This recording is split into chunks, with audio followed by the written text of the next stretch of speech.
Et donc, ça va entraîner que tout le message d'Abraham Avinu, que Dieu est un dans le monde et que c'est lui le vrai Dieu, d'accord, va pouvoir se transmettre de génération en génération. D'accord?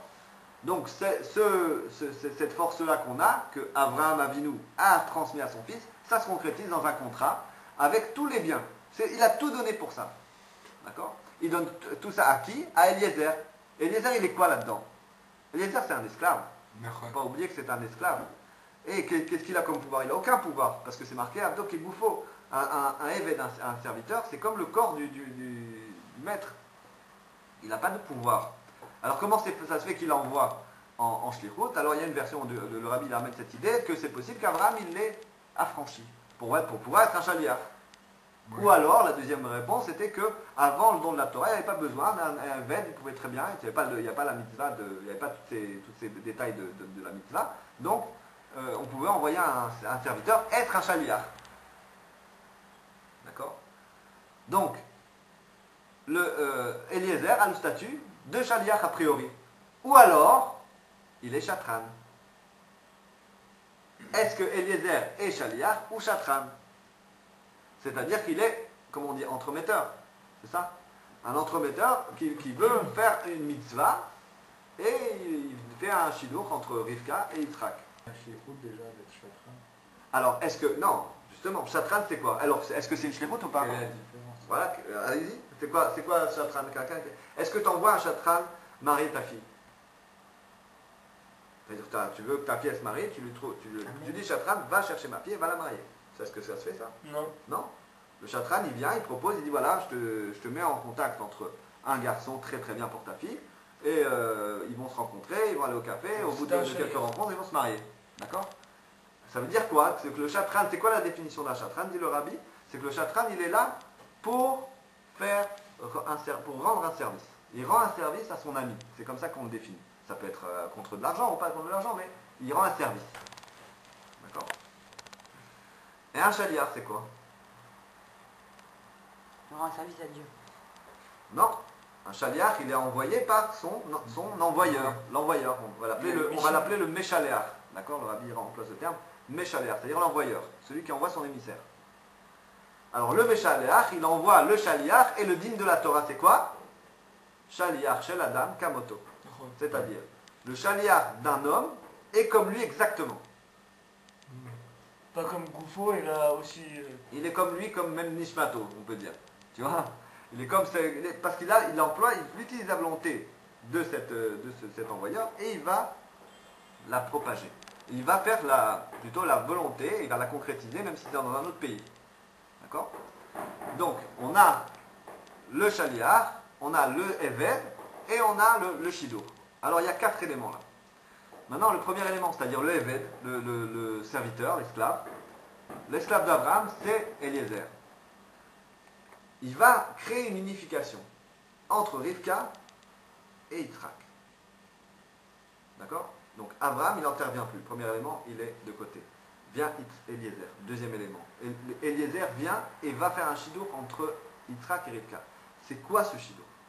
C'est quoi cette puissance qui va se créer entre deux êtres qui sont des grands tzadikim, de deux niveaux différents, mais c'est des grands tzadikim. D'accord? La force, selon la Kabbalah, de ces deux puissances qui vont se rencontrer, c'est ce qu'on appelle la force de Ma. Il y a un nom de Dieu qui se dit Ma, même He, et un autre nom, la force de Ban. Ma et Ban. On va unifier Ma et Ban. C'est quoi Ma? Ma, ça fait allusion au bitoul, ça fait allusion à l'annulation, à Chorma, à la sagesse, à tout ce qui est spirituel. D'accord? Comme on voit qu'Yitzhak représente très bien le spirituel, puisqu'il n'est jamais sorti du pays d'Israël. Au point que dans le Midrash, c'est marqué qu'Abraham a fait bien attention qu'il ne sorte pas d'Eretz Israël. D'accord? Parce qu'il était Olat Mima. Olat Mima, il ne sort plus. Il est Kodesh, donc il est obligé de rester dans le niveau de Plushak, comme Eretz Israël. Donc toute sa vie, il est dans le spirituel, Yitzhak. Qu'est-ce qu'il fait toute sa vie? D'étudier la Torah. D'accord? Au point que quand Rivka va le rencontrer, qu'est-ce qu'il fait? Il prie. Il fait mincha. Il prie sur le mont Moria. Il prie, il lève les mains vers le ciel. C'est ce que dit Rivka. Maintenant, on voit que ça c'est Ma. Et on voit que ça, c'est la force du spirituel. Ma, la neshama. Et ban, c'est quoi? C'est le corps. Ban, c'est le corps. C'est la sanctification du corps. Ban, c'est Rivka. Ma, c'est Yitzhak. Quand les deux vont s'unir, on va avoir l'unification totale entre le ma et le ban.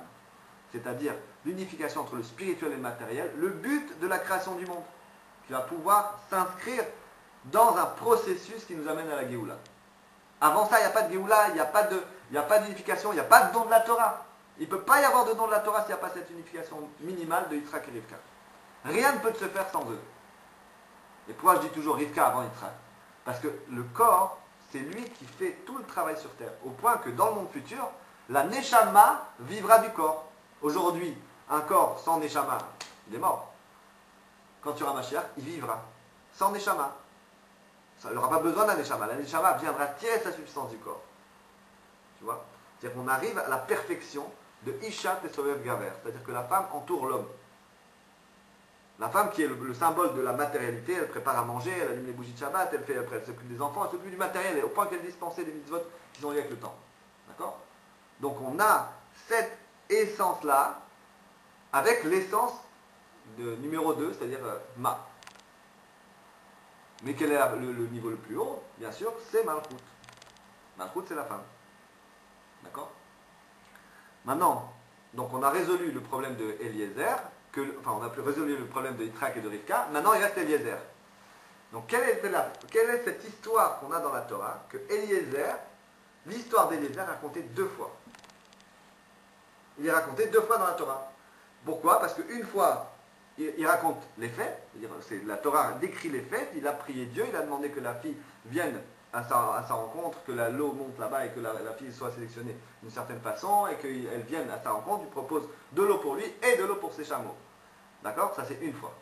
Deuxième fois, il arrive chez Lavan et Bethuel et il recommence à raconter la même histoire. Il dit voilà, vous savez ce qui m'est arrivé? Eh bien j'étais là-bas et j'ai vu Rivka et j'ai prié Dieu et ça s'est passé exactement comme j'ai dit.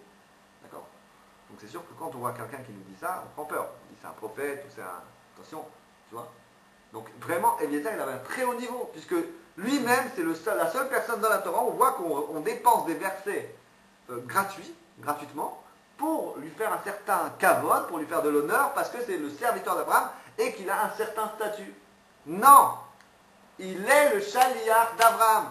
Il a le statut de Shaliach. C'est quoi ce statut tellement magique de Shaliach? Qu'est-ce qu'il a de tellement fort sur le statut de Shaliach?